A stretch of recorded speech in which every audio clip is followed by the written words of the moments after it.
The X5, BMW's first SUV, came to market 25 years ago.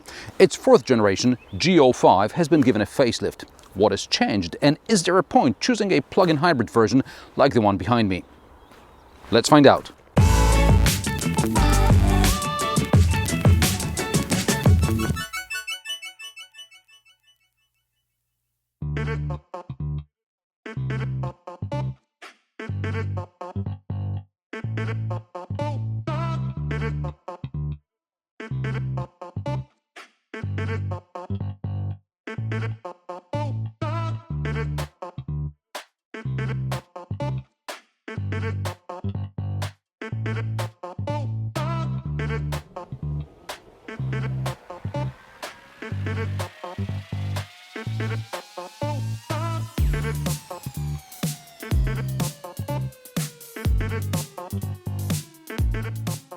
My first encounter with the fourth generation X5 was in the fall of 2018. Visually, the biggest difference from the third generation F15 was the radiator grille, which at the time seemed huge. Nowadays it goes unnoticed. If the X7 kidneys weren't ostentatious enough, we have the iX and XM's full radiator grilles, which are like those Ralph Lauren polo shirts with logos for those with impaired vision. From a distance you can tell the brand and the wearer's poor taste. The big news inside at the time was the new xDrive7 infotainment system, and a technical novelty was the introduction of the X off-road package, in case someone wanted to take their X5 off the tarmac. The facelift brings cosmetic changes to the exterior, which include an optional illuminated radiator grille. The headlights are sleeker, the tail lamps now feature an X motif, or rather each lamp is half of an X. We have the usual new bumpers, new paint, but the biggest changes are of course in the cockpit, and we'll get to those in a moment. The boot capacity in the plug-in hybrid is, according to BMW, 500 liters, very loud, in 5-seat configuration, and 1720 liters with the backrests in the second row folded. According to my measurements, this checks out. The PHEV doesn't get big underfloor storage of the regular model, just a small one by the boot sill where you can fit the cargo cover and theoretically a charging cable, but BMW seems to realize nobody's going to bother trying to fit the cable in there, so just in case, you get a cable bag. And sure, it's a PHEV, so you don't really need a cable with you every day, unless you're taking a longer road trip and you want to take advantage of the Trick powertrain. That's when you bring your own Type 2 cable, because not all wall boxes have them attached. Beside lack of large storage under the floor, the PHEV boot floor is raised ever so slightly, but still the boot is quite usable as it has a regular shape. Something I noticed, the facelifted models seem to have lost the levers for folding the second row backrest from the boot side. I couldn't find them in a configurator. Maybe it's a temporary issue with the parts, or maybe BMW reserved folding backrest mechanism for the 7-seater version. This is still an option in the configurator, but obviously it's unavailable on the plug-in hybrid. Other than that, there are shopping bag hooks, a 12-volt outlet. Versions with the optional air suspension also get a button to lower the rear suspension for easier access.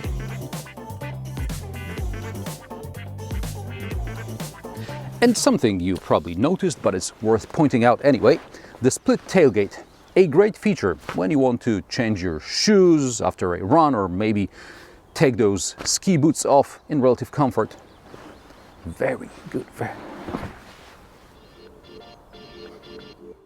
Since my first encounter with the X5, which was so long ago I don't want to remember the exact date, I complained this SUV is too high for me.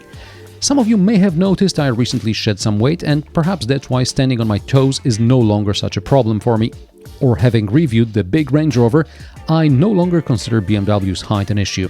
But if you're 175 centimeters tall or shorter, you may want to get in and out a few times before you decide the X5 is the right car for you.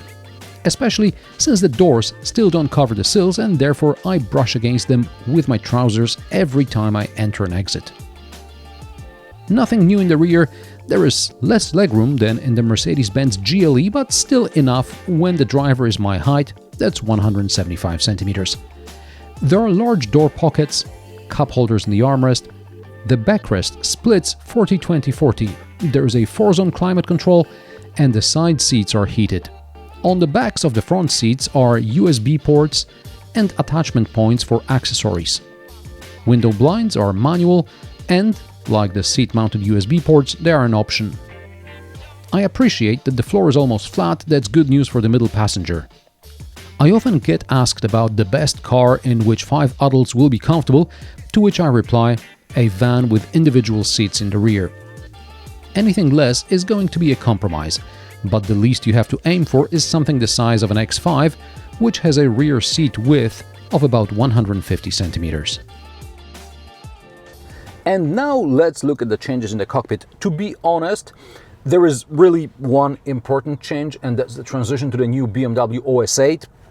This is probably OS 8.5 as I'm recording this. Anyway, this comes with many benefits, but also some annoyances. And here I must point out that it is becoming increasingly difficult for automotive journalists to really get to know modern cars, as they are increasingly based around software. Now, BMW goes to great lengths to encourage its customers and the media to use My BMW app, which saves your settings in the cloud. So you can have an entire fleet of BMWs in your garage, and no matter which one you choose on a given day, all your settings will be up to date. These days, you can even use your phone as a key, just like in a Tesla. Unfortunately, I rarely drive the same press car twice, so my BMW i5 seat settings were of no use to me in the X5. However, many other settings, like climate control, turning off some features, which I find annoying, were transferred to this car. If this was my daily, I'm sure I'd be pleased to have it all stored in the cloud. On the other hand, you might not enjoy when the car is trying to turn on some climate features on and off for you, although I have to say some of this automatic stuff is starting to grow on me. Or maybe you like the rocker switch for drive modes. Now you have to look at the panel here to find and select the drive mode. For a brand renowned for its focus on real drivers, these days BMW forces me to take the eyes off the road way too often. For example, I found the battery save mode button completely by accident after 2 days of driving. It's there, but if I had the old rocker switch, I would have found it sooner. Or distance settings for the adaptive cruise control. They used to be on the steering wheel. They are now buried somewhere in the driver assistance system settings. It's as if it was programmed by someone who never used it. Or maybe they realized a BMW driver would just set the distance to tailgating mode and never change it. Other features include cooled and heated cup holders, which as usual obstruct the wireless charger. BMW has some of the largest door pockets on the market. Storage under the armrest is average, and so is the glove box. However, it seems BMW followed Mercedes' suit and got us some ambient air scents, which you disperse through ventilation.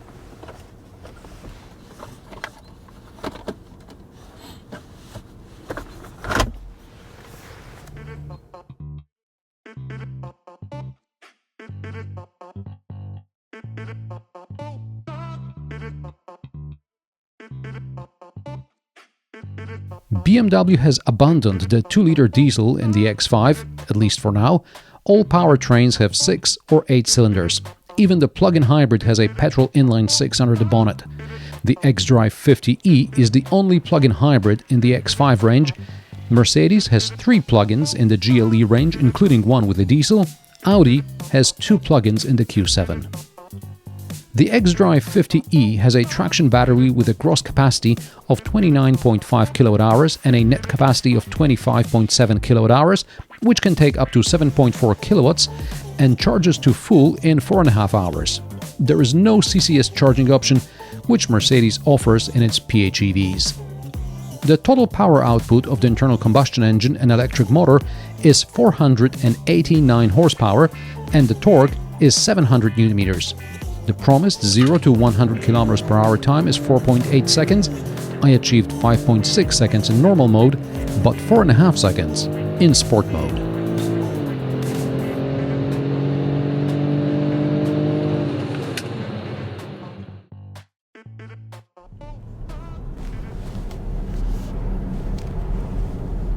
The claimed fuel economy is less than 1 liter per 100 kilometers, and of course it's for the benefit of the WLTP test cycle, where the car runs mostly on electricity. Once the energy in the traction battery is depleted, over longer distances expect fuel consumption like on a 6-cylinder 3-liter petrol engine in a 2.5-ton SUV, so I'd say over a dozen liters per 100 kilometers. This is why, my friends, you may want to be carrying a charging cable and charge the battery with cheap energy at every opportunity to later cover up to 110 kilometers in zero emissions mode. Under optimal conditions, this result is achievable, this EV distance, but BMW tempts you to drive fast, so 80 is what I saw most of the time, but for many people this is still more than their daily commute. In general, when considering a plug-in hybrid, you have to think about whether or not and when you have time to charge it, what's your daily commute, how often you drive long distances, and are there any local incentives for PHEVs. Some people prefer PHEVs because they feel they are doing something for the environment, but they don't have to deal with range anxiety. Others say there's no point waiting and just switch straight to EVs. And then there are those who prefer regular combustion engine cars, which they want to keep for longer, and they don't have to deal with battery degradation and possibly costly out-of-warranty repairs. But if you're leasing new cars every couple of years, a PHEV might be for you, especially if your employer, paying for your privilege of driving an SUV, has some fleet emissions limits. And yes, I roll my eyes too when low-ranking employees have to drive thin-bodied Corollas while executives get to drive 2.5-ton SUVs, which on paper emit less than the poor man's hybrid. Now, does the X5 xDrive50e drive like a real BMW? Yes. It has very quick and responsive steering, it reacts quickly to the accelerator pedal, and it has stiff but also reasonably comfortable suspension. The whole car feels very taut. By the way, whoever configured this press car omitted integral adaptive steering, which is the combination of adaptive active steering and the rear wheel steering, and as far as I remember, in most BMWs IAS felt rather unstable at high speed, so I'm pleased with this regular steering configuration here. What about the hybrid powertrain? The X5 has an intelligent region braking system. When the car detects slower traffic ahead or is approaching an intersection or a lower speed limit, it starts to slow down on its own and recovers some energy in the process, which marginally extends the range in the electric mode. While there is no battery recharge mode, you can regain some power driving in sport mode. There is no economic justification for this. If you plan to drive in zero-emission mode, for example at the end of a long motorway journey, it's best to turn on battery save mode. Or let the navigation control the modes to make the best use of energy and increase efficiency. Just remember that charging will take longer than a visit to the supermarket, so it's something you're going to have to plan overnight or when you're in the office. Now, BMW always had good assistance systems, and this X5 is no exception. The adaptive cruise control or the lane keeping assist work with me, not against me, and I really appreciate that.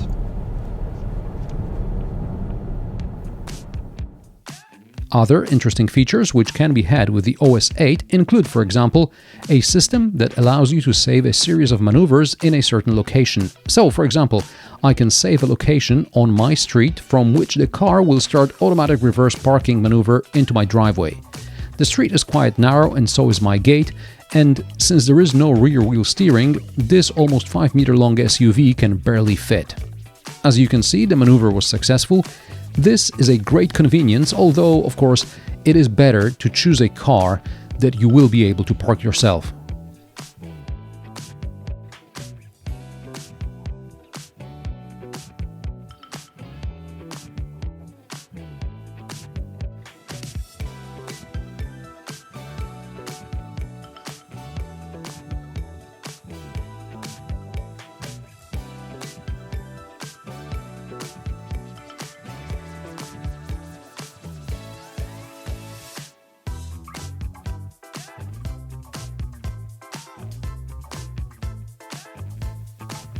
The X off-road package is still offered, but this test car is not equipped with it. Therefore, I'll limit the off-road testing to my diagonal approach test.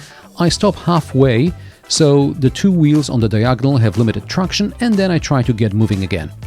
Regardless of whether ESP was on or off, the xDrive all-wheel drive system quickly recognizes and neutralizes the slip. On a more aggressive tire, I'd expect the X5 to get stuck much further from the nearest tractor than your average SUV. Prices of the BMW X5 start at €87,300 for the xDrive50e, which is €16,000 more than the pre-facelift model at launch. This test car is an xDrive50e, and with options, it costs €129,822. The X5 is still my favorite BMW SUV, although I think the best BMW is the 2 Series Active Tourer. Regardless, I wouldn't pick the X5 or any other BMW with a plug-in hybrid because I drive cars longer than the warranty covers the powertrain. Also, a decently spec'd X40D costs 115 grand, so as long as diesel is not a problem in your area, this is the one I'd go for in an SUV this size. And how do you like the refreshed BMW X5? Let me know in the comment section below. If you like my sarcastic, down-to-earth and possibly mildly amusing car reviews, join me every Friday at 3 p.m. Central European Time, and don't forget to subscribe and like this video as it helps me with the YouTube algorithm. Thanks for watching, and I will see you in the next one.